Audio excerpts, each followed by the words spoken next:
Okay guys, we're back for a second lesson. It's graphing trig functions. So we're only going to be graphing in sine and cosine today. So that should make it a little easier. Remember to go to discussions if you have any questions. I'm going to try, I know the videos might be a little longer and I am going faster, so please forgive me about that, but I am trying to tell you what's going on in my brain since I can't be there and how I think about this. So it does tend to take me just maybe a little bit longer to do that, and I will try and get better at that as we go along with this, because you know this is a new experience for me also. So that's where we're at right now. So we're going to go ahead and go on and start today. The first thing we need to do, it says, given the set of key features, graph each function from negative 2 pi to positive 2 pi. So I'm going to make this a little bigger so we can see it better.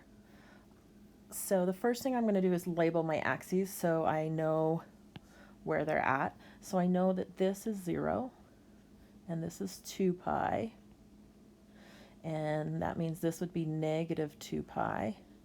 Okay, halfway between 0 and pi would be 0 and 2 pi would be pi, so that means this is negative pi, and then halfway between that is pi over 2.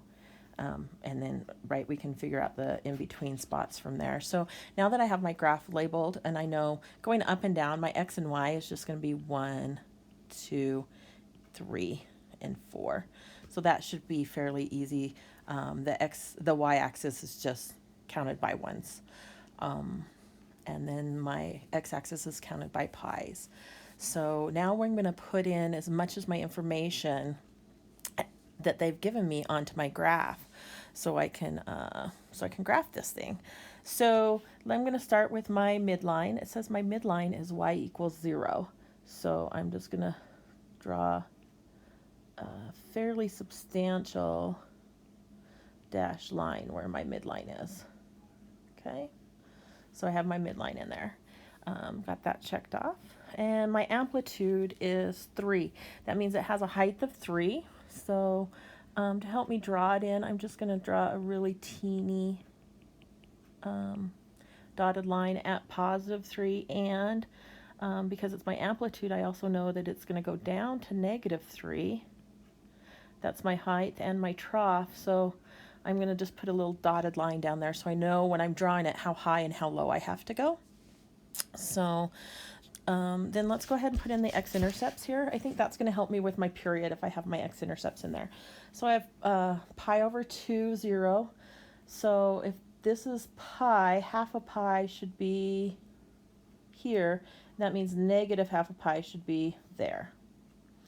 And then 3 halves of pi, so that's 1.5 pi's, should be there. And negative 1.5 pi should be there. So now I have my x-intercepts in. Done and done. My period, remember period is how long it takes to get from one complete revelation. So from the same point to the next same point should be 2 pi. So it should take me to, from 0, from my y-axis all the way to 2 pi to make one complete revelation. So this is my next thing. I'm going to kind of choose a different color here so we can see it. I usually need 5 points to make a complete revelation. I need the highs and the lows and my x-intercepts. So I have my 2 x-intercepts. That means between every 2 points I'm going to have halfway between my x-intercepts, I'm going to have a high and I'm going to have a low. So I'm going to choose to start up here, there. And that means down, between these two, I'm going to have a low, and then up here, I'm going to have another high. And it's the same going backwards. So I have a low here and a high here. Okay. So it's just what the graph that's the nice thing about trig graphs, is that they are very I don't want to say symmetrical because they're not symmetrical, but they're very evenly spaced out. So it's always halfway in between, unless we have a shift in it, and then our shift, but then all of my points are just shifted back the same amount. So what I then do, kind of like when we were graphing the logarithmic functions, is I put my points on and then I shift every single point back that far. So I graph the original one and then I shift the points. When we get to there, we'll talk about that then. So here we go. I'm going to start up here high and I'm just going to draw a curve in. Remember, this is a curve. So they should be kind of curvy, and it should look shouldn't look like points. Sorry, that was kind of a bad one.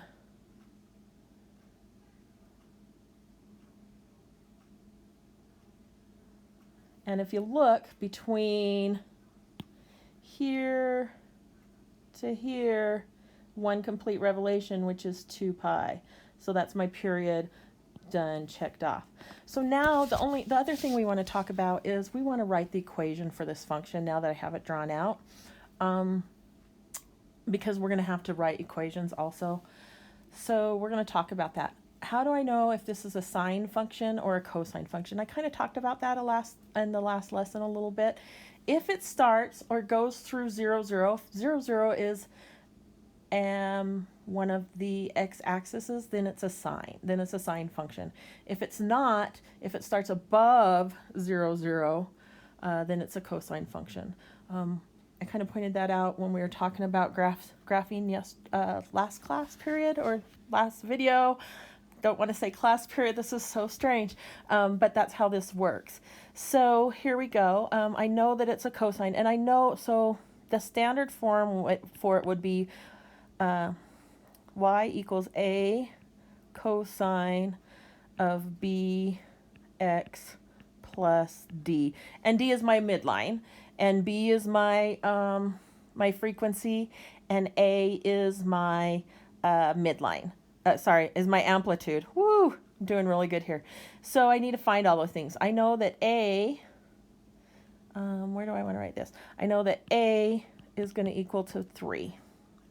And I know that d is equal to 0 because that's my midline and my amplitude. So now how do I find b? That's the question. Well, what they gave me is my period. So I'm going to move over the side just really quick. And I know that my b is, oh, that is not a b. Let's try this again, people. B is my frequency. And my period equals 2 pi divided by b. Okay, by the absolute value of b, but by b. Okay, so if my frequency is, I'm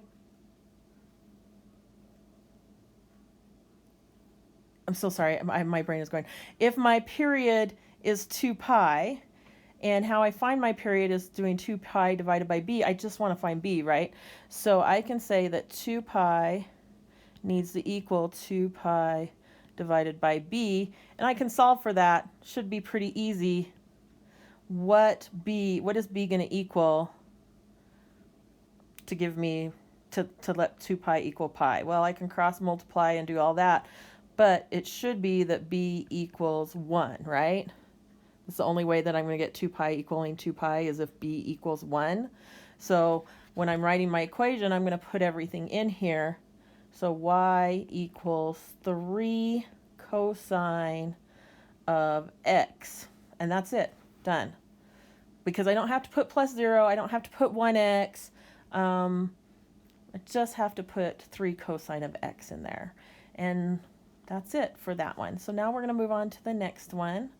Hopefully we can get going a little bit faster here. But we're going to do the same thing here. So I'm going to draw in as much as it will possibly let me. I'm going to not fill in as many of my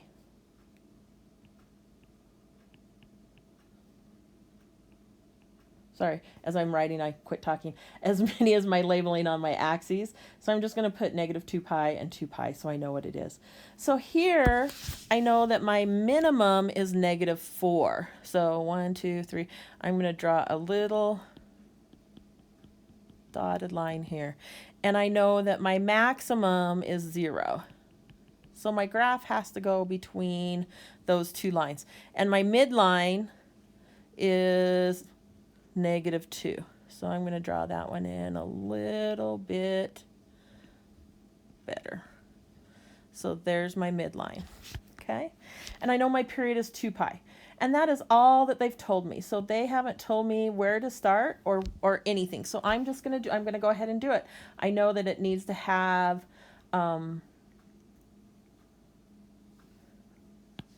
I can draw two different graphs here. I can either draw a sine graph or I can draw a cosine graph. So since we've done a cosine already, let's start with the cosine. So that means I have a point here and I have a point here and one halfway in between. So my x-intercepts are going to be there. So I can do the same thing. So what I'm doing, oh, put that one in the wrong spot, sorry. So how did I decide where to put these points at? Well, I kind of looked at my graph above, okay? So if I bring this down just a little bit, notice that my points happen to be high, midline, below the midline, midline, and let me start over again so you can see. Above the midline, midline, below the midline, midline, above the midline, midline, below the midline, midline, above the midline. So that's what I did. I made the same pattern. I made the same pattern with this graph because I decided to make it cosine. So now I'm just going to draw it in here.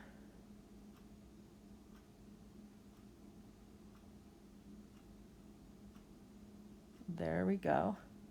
And then I'm going to write the equation of that. So what is my amplitude on this? We already know that if my period is 2 pi, that B is going to be 1 from above. I know that D now is not 0. Because what did I do? I shifted my midline from 0 and I shifted it down 2. So I know that D is going to be -2. And what is my amplitude? My amplitude is, how tall is it? 2. Okay, so my amplitude is 2. My shift is down -2. I think that I have everything that I need to write this equation. So my equation would be y equals 2 cosine of x minus 2. Okay, the problem with this is because the parameters that they gave me for this problem doesn't tell me if it's sine or cosine. So now I can draw in, now I'm going to draw in the other points that it could be. Now I could have drawn in cosine. I could have said, okay, if it's, sorry, not cosine. If it's sine, if I decided that I want to draw in sine, I would start at my midline and end at my midline. And that means halfway in between, I need to be back at my midline. So I'm going to go up. Sine always goes up first, down, and then down. So it's going to be the opposite this way. So if I'm starting here, I'm going to go up, down, up, down, up. Okay. And then my equation, instead of cosine, is going to be exactly the same except for one small change. Instead of cosine, I would say sine of x minus 2. So if you have questions, before you put it into the discussion question, do the equation that I wrote and put it in your graphing calculator or Desmos, and see if we get the same. See if you get the same graph. Okay, you can even put them both in the same. If you're using Desmos, you can put them both in the same and see if you get the same look and see how that works for you, just to make sure that we did it correctly, okay? And then ask your questions, and if for some reason Desmos is wrong or I'm wrong, because you guys know that I'm wrong all the time, just take a screenshot of Desmos, put it in the discussion board, and we'll talk about it, okay? Let's go on to the next one. I think we only have one more on this one, and then we're going to do some problems. This one is kind of the same thing, only my period is 4 pi this time. My amplitude is 1, and my midline is y equals 3. So let's see if we can put that information in here. So my midline is y equals 3. 1, 2, 3. So I'm going to put in a Okay, so here's my midline, and then I have a little teeny, because my amplitude, oh, I don't need an arrow on that one because it's not really, it's just a guideline for me. A little one here. My amplitude is 1, so I'm going up 1 and down 1. So that means my A is 1, my D, I moved it up 3, so that would be 3 when I'm writing my equation. So plus 3, 1, 2, 3. So again, I can either do sine or cosine, and I'm going to do both of them. You saw how easy it was. This time I'm going to start with sine. So sine starts on the midline. So we want to talk about our period. Our period is not 2 pi anymore, it's 4 pi. That means it has to span from here to here, the whole thing, right? The whole thing. This is 2 pi. This is 2 pi. So together, it's 4 pi. Okay? So if it starts here, I need a point here and a point here. Okay? So from whole thing, I need 5 points to make the whole thing. So that means from here, I'm going to start up and then go down halfway. Everything's halfway, which makes it really nice. So here is my, oops, that's a really ugly sine curve.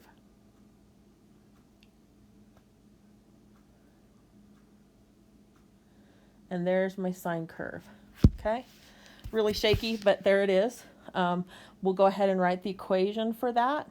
So y equals, my amplitude is 1, so I don't even have to have 1, but and then I'm going to do sine, but I do need to figure out what my frequency is, right? Sorry, I wanted to bring it back down here so we could see what we did before. So frequency, remember I'm going to say 4 pi equals 2 pi divided by b. Okay? So what am I going to, what is b? How did I go from 4 pi to 2 pi? So what did I do to 4 pi to get 2 pi? That's my question. Yeah, right? What did I do to 2 pi to get 4 pi? Well, I divided by, well, we can do this, right? It's pretty easy. Cross multiply.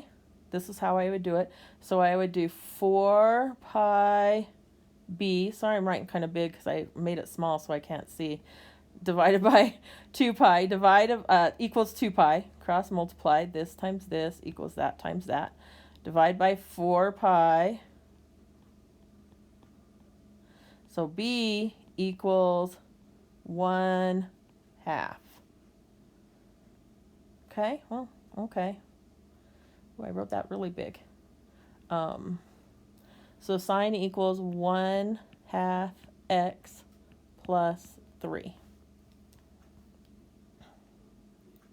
And then we're going to go ahead and go in there and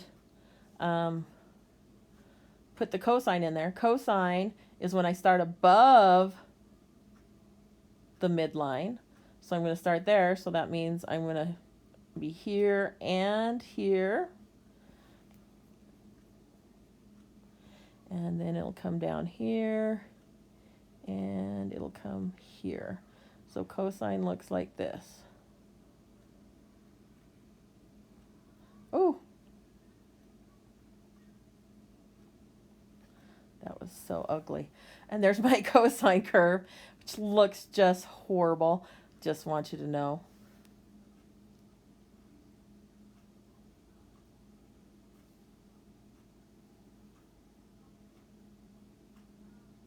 No, I think I did the cosine one wrong, you guys. I should have done that one first before I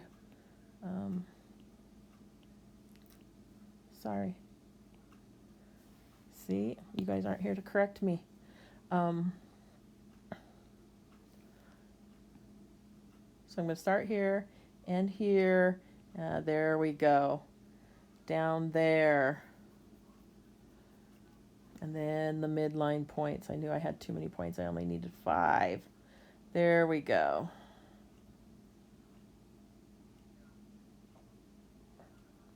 There we go. Sorry about that. And there's my cosine curve. Whew. So writing the equation is easy. Y equals cosine of 1/2 x plus 3. Okay? So there we go. Sine, cosine. We're going to go ahead and stop there. Can do a few problems, and then we'll come back and actually graph them from an equation. So I will see you soon.